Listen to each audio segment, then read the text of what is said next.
జ్యోతిష శాస్త్రం ప్రకారం 2025వ సంవత్సరం ఫిబ్రవరి 11వ తేదీ మంగళవారం నుండి రాబోయే 10 రోజుల కాలం పాటు కుంభరాశి వారు ఎటువంటి శుభ అశుభ ఫలితాలను పొందుతారో తెలుసుకోవాలంటే ఈ వీడియోని స్కిప్ చేయకుండా పూర్తిగా చూడండి.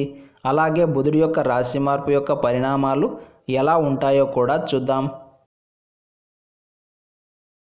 ఈ ఫిబ్రవరి 11వ తేదీ మంగళవారం రోజు బుధుడు కుంభరాశిలోకి మారుతున్నాడు. జన్మస్థానంలో బుధగ్రహ సంచారం వలన పెద్దవైన ప్రయోజనాలు ఏమీ ఉండవు. బుద్ధి కాస్త మందగిస్తుంది. కాబట్టి అంతా నాకే తెలుసు అన్న భ్రమలో మాత్రం ఉండకండి.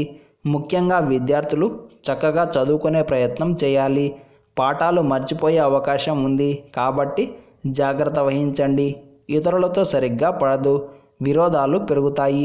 ప్రతి చిన్న విషయాన్ని విపరీతంగా ఆలోచిస్తారు. పైత్య సంబంధమైన అనారోగ్య సమస్యలు తలెత్తే అవకాశం ఉంటుంది. కొత్త సావాసాల వలన పెద్దవైన ప్రయోజనాలు ఏమీ ఉండవు. ముఖ్యంగా వ్యాపారస్తుల సావాసాల విషయంలో కాస్త జాగ్రత్తగా ఉండడమే మంచిది. అయితే రాబోయే 10 రోజుల కాలం మాత్రం మీకు కొంతవరకు అనుకూలమైన ఫలితాలనే అందిస్తోంది. శుక్రుడు మరియు చంద్రుడి యొక్క సంచారం సానుకూలంగా ఉన్న కారణం చేత తాకట్టులను విడిపిస్తారు. రుణ ప్రయత్నాలు కలిసి వస్తాయి. భారీ లోన్స్ కూడా శాంక్షన్ అవుతాయి. ఆర్థికపరమైన సర్దుబాట్లు అన్నీ సజావుగా సాగుతాయి.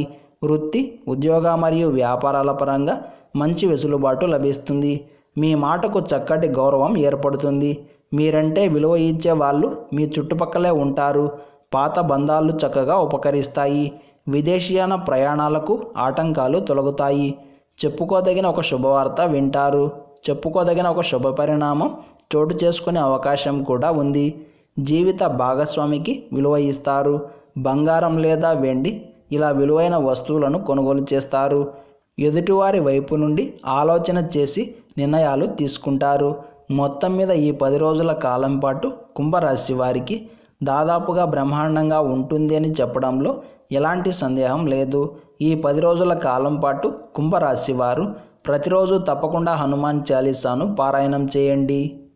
ఈ రోజున ఉన్నటువంటి దివ్యమైన తిథి చతుర్దశి. నక్షత్రం పుష్యమి నక్షత్రం. రాహుకాలం మధ్యాహ్నం 3 గంటల నుండి 4 గంటల 30 నిమిషాల వరకు. యమగండం ఉదయం 9 గంటల నుండి 10 గంటల 30 నిమిషాల వరకు. దుర్ముహూర్తం ఉదయం 9 గంటల 5 నిమిషాల నుండి 9 గంటల 50 నిమిషాల వరకు. తిరిగి రాత్రి 11 గంటల 14 నిమిషాల నుండి 12 గంటల 5 నిమిషాల వరకు. శుభ సమయాలు మధ్యాహ్నం 1 గంట 5 నిమిషాల నుండి 4 గంటల 35 నిమిషాల వరకు. ఈ రోజు యొక్క పంచాంగం ప్రకారం ఫిర్యాదులకు, వివాదాస్పదమైన అంశాల మీద దృష్టిని సారించడానికి, ఆపరేషన్లకు కాలం అనుకూలంగా ఉంది. ఈ రోజంతా శుభప్రదంగా సాగడానికి శ్రీ శివాయ నమః అనే నామాన్ని యథాశక్తిగా జపించాలి. ఈరోజు మంగళవారం మరియు చతుర్దశి రెండూ కలిసి వచ్చాయి కాబట్టి దీనిని భౌమ చతుర్దశి అంటారు. ఈ రోజున మీరు చేసే దానాలకు, స్నానాలకు విశేషమైన ప్రాముఖ్యత ఉంటుంది. అక్షయమైన పుణ్యం కూడా కలుగుతుంది. అలాగే ఈరోజు రాత్రివేళ పౌర్ణమి గడియలు ఉన్న కారణం చేత లలితా సహస్రనామ స్తోత్రాలను పారాయణం చేయాలి. ఈరోజు మనమంతా ఓం నమః చండికాయై నమః అనే మంత్రాన్ని పదే పదే జపిస్తూ ఉండాలి. ఈరోజు సాయంత్రం కాలభైరవాష్టకం 8 సార్లు పారాయణం చేస్తే శత్రుబాధలు తొలగి ప్రశాంతత ప్రాప్తిస్తుంది. ఇలాంటి సమాచారం ప్రతిరోజు మీకు వీడియో రూపంలో అందాలంటే వెంటనే మా ఛానల్ని సబ్స్క్రైబ్ చేయండి.